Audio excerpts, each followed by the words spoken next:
Fún ta ni?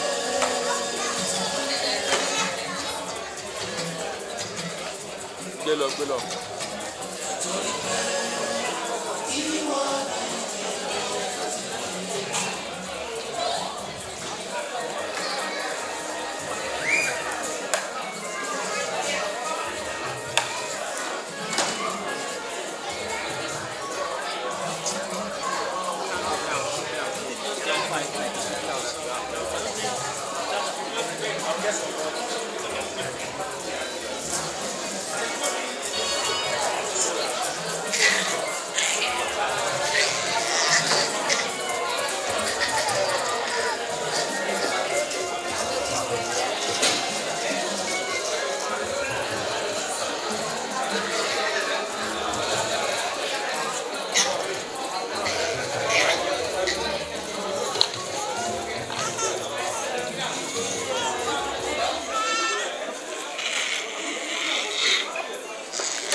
Say something.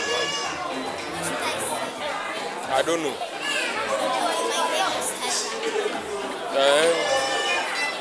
What are they doing here today?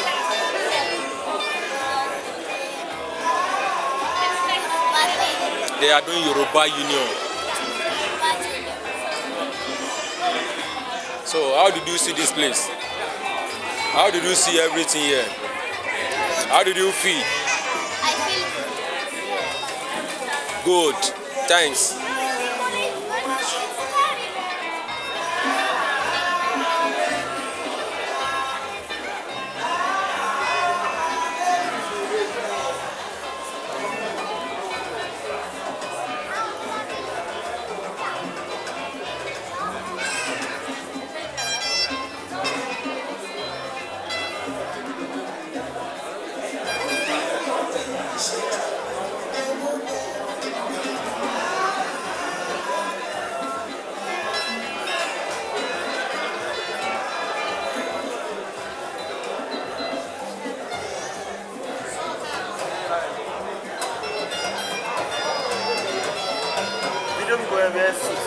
Wear coats.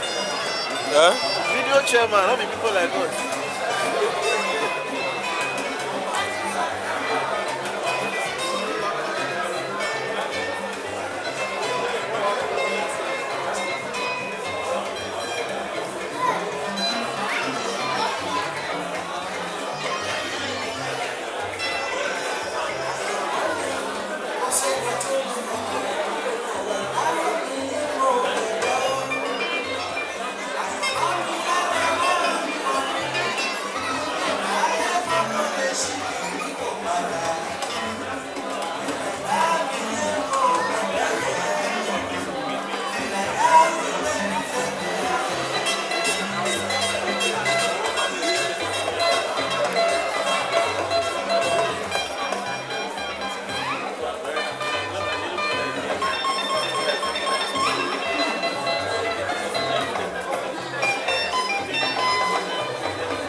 Now the food is ready.